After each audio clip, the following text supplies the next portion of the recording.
Selamat pagi, salam sejahtera buat kita semua. Kami dari kelompok 5 akan mempresentasikan hasil diskusi kami mengenai energi angin. Sebelum itu, kami kelompok 5 beranggotakan 3 orang, yaitu Yunus Hasiotang, dengan saya Joshua Pergolong Parosip, dan Budiman Sianipar. Baiklah, kami akan memulai presentasi kami yang akan dibacakan oleh teman saya, Yunus Hasiotang, pada slide kelima.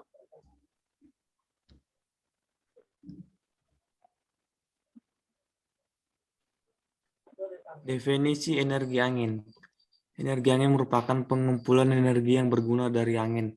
Pada 2005, kapasitas generator tenaga angin adalah 58.982 MW. Hasil tersebut kurang dari 1% penggunaan listrik dunia.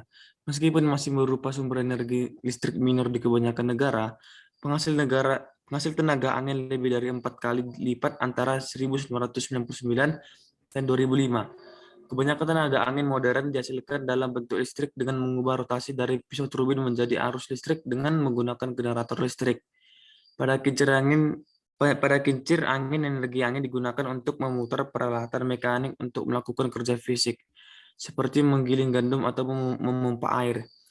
Tenaga angin digunakan dalam ladang angin skala besar untuk penghasilan listrik nasional dan juga dalam turbin individu kecil untuk menyediakan listrik di lokasi yang terisolir. Tenaga angin banyak jumlahnya, tidak terbatas, tersebar luas, bersih, dan mengurangi efek rumah kaca.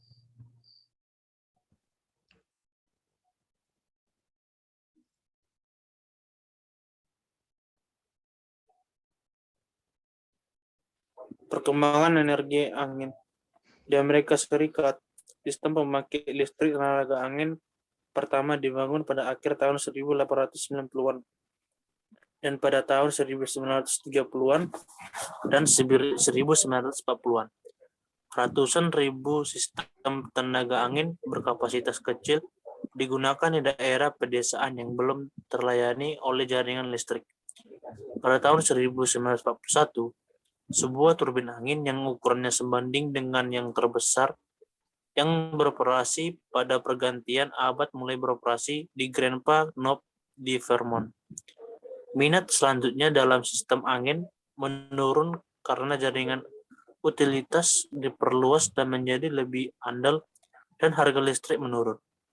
Guncangan minyak tahun 1970-an yang meningkatkan kesadaran akan masalah energi ditambah dengan insentif keuangan dan peraturan yang substansial untuk sistem energi alternatif mendorong pembaruan minat pada tenaga angin. Dalam satu dekade atau lebih, lusinan pabrikan memasang ribuan turbin angin baru. Ketika kredit pajak dihentikan pada pertengahan 1980-an, pemasangan mesin-mesin baru di Amerika Serikat hampir berhenti total selama satu dekade. Seperti yang ditunjukkan pada gambar 71, kapasitas terpasang global turbin angin tumbuh 10 kali lipat selama dekade dari 2000 hingga 2012. Pada 2012, angin melewati patokan 250 gigawatt yang pada saat itu sekitar 3 kali lipat kapasitas terpasang global dari fotovoltaik.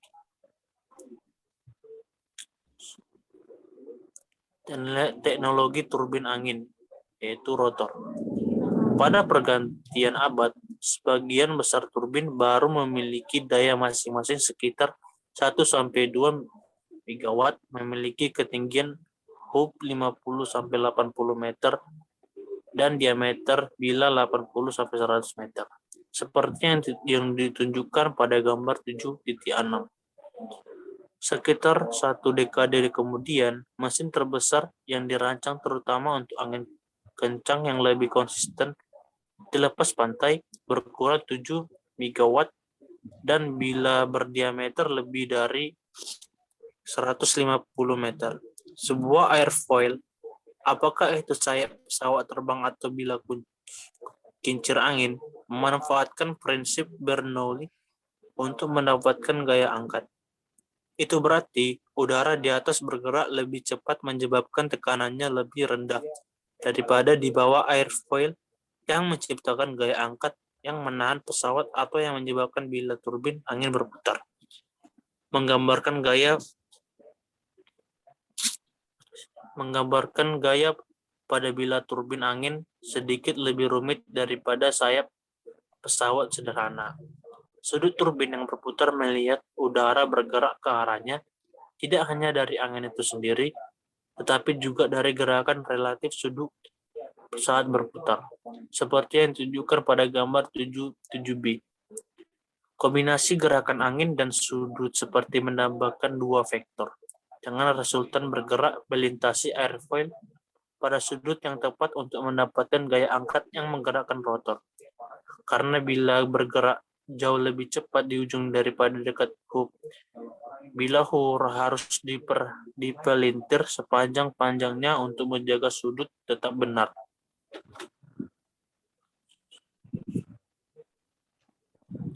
Teknologi turbin angin, yaitu generator.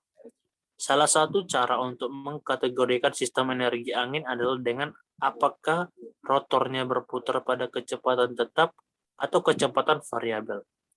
Seperti yang akan ditunjukkan nanti, ada titik efisiensi maksimum untuk rotor di mana tingkat rotasi rotor secara optimal disesuaikan dengan kecepatan angin saat ini. Karena kecepatan angin bervariasi, untuk efisiensi maksimum, kecepatan rotor juga harus bervariasi. Tetapi kemampuan itu ada harganya. Turbin kecepatan tetap menawarkan pendekatan paling sederhana dan berbiaya rendah ke sistem angin. Tapi menderita inefisiensi yang terkait dengan tidak dapat beroperasi turbin pada titik daya maksimumnya. Selain itu, tekanan mekanis yang terkait dengan angin yang berubah dengan cepat lebih parah untuk turbin kecepatan tetap, yang membutuhkan lebih kuat desain. Gambar 7.9 mengilustrasikan kisaran konfigurasi sistem angin yang saat ini digunakan. Karakteristik pembeda utama termasuk apakah turbin tetap atau variabel kecepatan, apakah generator sinkron atau induktif, dan apakah ada gearbox atau tidak. Sistem paling canggih yang ditampilkan adalah turbin kecepatan variabel tanpa gearbox yang menggunakan generator sinkron magnet permanen atau PMSG. Ini adalah yang terbesar. Turbin angin yang efisien di pasaran dikembangkan terutama untuk aplikasi lepas pantai. Selanjutnya akan dibacakan oleh teman saya, Budiman Senior. Baiklah, skenario pembangkit listrik tenaga angin.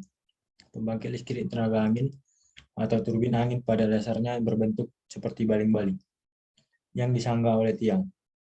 Baling-baling pada turbin angin dirancang untuk menangkap energi angin dan memutar bagian poros yang terhubung ke generator. Generator tersebut lalu mengubah energi putaran menjadi energi listrik. Sebagian besar turbin angin memiliki ketinggian sekitar 100 meter dengan baling-baling sepanjang 60 meter. Terdapat dua jenis turbin angin, yaitu dengan baling-baling horizontal dan baling-baling vertikal. Pembangunan pembangkit listrik tenaga angin harus memperhitungkan kondisi geografis suatu wilayah. Penentuan lokasi pembangunan dilakukan antara lain berdasarkan peta angin untuk mengetahui kecepatan angin yang bertiup di wilayah tersebut serta peta topografi untuk menentukan rancangan konstruksi turbin angin. Suatu kompleks pembangkit listrik tenaga angin dapat terdiri atas puluhan hingga ratusan turbin angin. Daya listrik yang dapat dihasilkan berkisar antara 700 kW hingga 1,8 MW. Di samping itu, biaya yang harus dikeluarkan untuk pembangunan dan perawatan turbin angin terbilang rendah.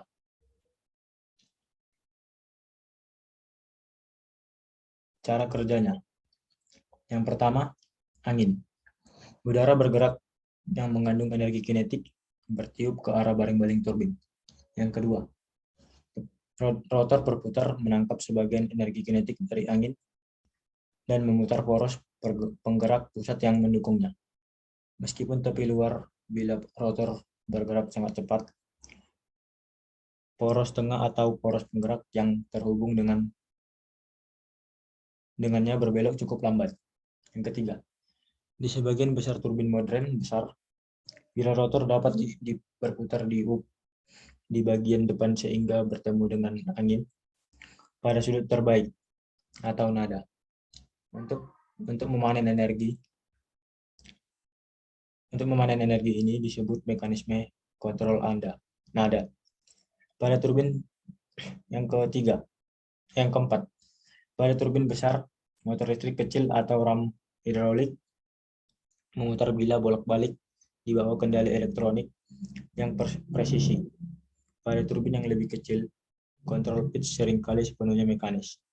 Namun, banyak turbin memiliki rotor tetap dan tidak ada kontrol nada sama sekali.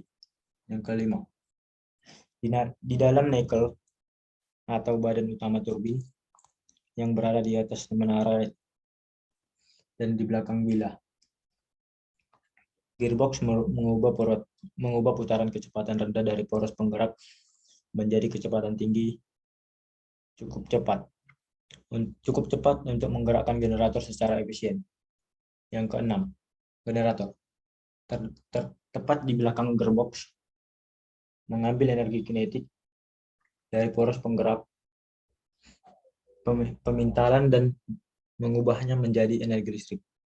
Bekerja pada kapasitas maksimum, generator turbin 2 MW akan menghasilkan daya 2 juta watt pada sekitar 700 volt. Yang ketujuh, anemometer atau alat pengukur kecepatan otomatis. Dan baling-baling angin di bagian belakang nacelle memberikan pengukuran kecepatan dan arah angin. Yang ke-8, dengan menggunakan pengukuran ini, seluruh bagian atas turbin atau rotor dan nacelle dapat diputar oleh motor yaw. Dipasang di antara nacelle dan menara, sehingga menghadap langsung ke arah angin yang akan datang dan menangkap jumlah energi maksimum. Jika terlalu berangin atau turbulen, rem diterapkan untuk menghentikan rotor agar tidak berputar atau untuk alasan keamanan. Rem juga diterapkan sebagai peralatan rutin. Yang ke-9, arus listrik. Arus listrik yang dihasilkan oleh generator mengalir melalui kabel yang mengalir melalui bagian dalam menara turbin. Yang ke-10, trafo step up. Mengubah listrik menjadi sekitar 50 kali tegangan lebih tinggi sehingga dapat disalurkan secara efisien ke jaringan listrik atau ke gedung atau komunitas terdekat. Jika listrik mengalir ke jaringan, itu diubah menjadi tegangan yang lebih tinggi 130.000 volt atau lebih oleh gardu induk di dekatnya yang melayani banyak turbin. Ke-11, rumah menikmati energi bersih dan hijau. Turbin tidak dapat menghasilkan emisi gas rumah kaca atau polusi saat beroperasi. Yang ke-12, angin terus bertiup melewati turbin, tetapi dengan kecepatan dan energi yang lebih sedikit dan lebih banyak turbulensi. Kita bisa melihat gambar sebelahnya.